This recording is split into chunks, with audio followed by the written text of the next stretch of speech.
การเทรด binary option มันก็มีหลากหลายแพลตฟอร์มให้เราได้เลือกเทรดได้เลือกไส้เนาะแต่ว่าเป็นอย่างตุ้ยคือเลือกเทรดในแพลตฟอร์มของ XR Trading ซึ่งมันมีข้อดี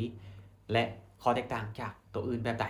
เดี๋ยวฟังน้ำกันซึ่งเนาะเว็บตัวอื่นถามว่าตุ้ยก็เคยเทรดบ่ตุ้ยก็เคยเทรดเนาะถึงแม้ว่ามันจะเป็นการเทรดในรูปแบบของ binary option คือกัน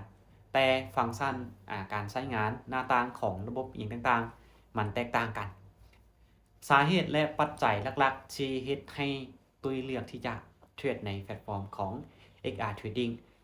หลักๆเลยก็คือในเรื่องของการเฮ็ดธุรกรรมในการโอน USDT เข้าหรือออกสะดวกว่องไว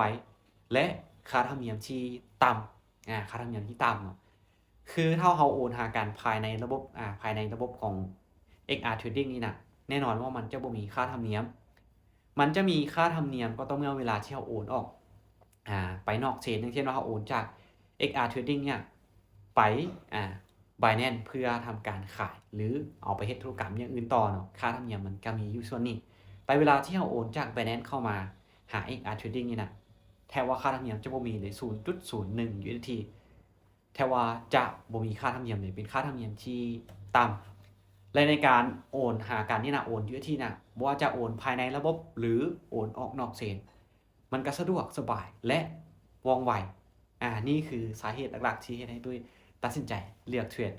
ในแพลตฟอร์มของ XR Trading นั่นก็คือสะดวกสบายในการเฮ็ดธุรกรรมในการโอนเหรียญหากันบ่ว่าจะภายในระบบหรือนอกเชนก็สะดวกและว่องไวและยังมีอีกหลากหลายปัจจัยที่เฮ็ดให้ตุ้ยเลือกเทรดในแพลตฟอร์มนี้เนาะคือแพลตฟอร์มของ XR Trading เนี่ยมันมีการอัปเดตอยู่เป็นประจำเนาะมีการพัฒนาอยู่เป็นประจำคือแต่กี้เนาะ XR Trading นี่บ่ได้ซื้อXR บ่ได้ซื้อ xrtrading.com เนาะจะซื้อ bxtrade.net ช่วงที่มันเข้ามาแรกๆเนาะก็คือซื้อ bxtrade แต่หลังจากนั้นเนาะก็คือได้มีบริษัทมีบริษัทอื่นที่ซื้อกิจการหรือซื้อทางแพลตฟอร์มตัวนี้ไปเขาเจ้าก็เลยทำการเปลี่ยนทำการเปลี่ยนชื่อนะและก่อนที่จะเปลี่ยนชื่อหรือในช่วงมันเข้ามาแรกๆนะมันมีการอัปเดตอย่างแน่ในช่วงแรกๆเนาะกราฟของ XR Trading เนี่ยนะหรือว่าในช่วงที่มันยังเป็น BX Trade อยู่นั่นนะมันมีเพียงแต่3คู่เงินให้เราเลือกเทรดถ้าตุ้ยจิวบ่ผิดนะจะมี Bitcoin มี Ethereum แล้วก็จะมี Dogecoin มี3คู่เงินให้เราเลือกเทรดแต่ว่าปัจจุบันนี้มันหากะอัปเดตเข้ามาคู่เงินที่10แล้วนั่นก็คือ Silver หรือว่าเงินที่มันหากะอัปเดตกันเข้ามาในช่วงวันที่31เดือน4ที่มานี่เห็นบ่กราฟแพลตฟอร์มเนาะมันมีการอัปเดตอยู่เป็นประจำนะและอีกตัวนึงเนาะในแพลตฟอร์มของ XR Trading เนี่ยคือมันมีอินดิเคเตอร์หลากหลายอินดิเคเตอร์ให้เราเลือกใช้เนาะในช่วงแรกมันเข้ามามันมีแต่4อินดิเคเตอร์เนาะมีแต่4อินดิเคเตอร์นั่นก็คือMACD Moving Average มี Volume มี RSI เท่านี้แต่ว่าปัจจุบันคือมันได้มีการอัปเดตมาโดนแล้วได้มีการดึงอินดิเคเตอร์จาก TradingView เข้ามามี105อินดิเคเตอร์เนาะแผนผังการอัปเดตอย่างมานี่เลยเขาเนาะแผนผังการอัปเดตอย่างต่าง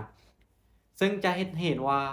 ทางระบบทางแพลตฟอร์มได้มีการพัฒนาได้มีการปรับปรุงขึ้นมาเรื่อยๆให้มันดีให้มันตอบโจทย์ขึ้นไปเรื่อยๆและข้อสำคัญเลยก็คือในแพลตฟอร์มของ XR Trading นี่นะมันบ่เฉพาะแต่เราเทรด binary option ได้อย่างเดียวเราสามารถเทรดในรูปแบบของสปอตได้เราสามารถที่จะเทรดในรูปแบบของสปอตได้เราบ่สามารถที่จะเทรดแต่binary option อย่างเดียวเราสามารถเทรดสปอตซื้อทรัพย์สินถือครองไว้ในระยะยาวซึ่งมันเป็นถ้าทุกคนฮู้เนาะการเทรดสปอตนี่นะมันเป็นอีหยังที่ความเสี่ยงที่ต่ำกว่าการเทรด binary option เนาะไผที่โอเคบ่อยากเทรด binary option ในแพลตฟอร์มของ XR Trading นี่ก็สามารถที่จะเทรดสปอตในแพลตฟอร์มของ XR Trading ได้คือกันซึ่งนี่คือข้อดีมันสามารถเทรดได้อยู่2รูปแบบ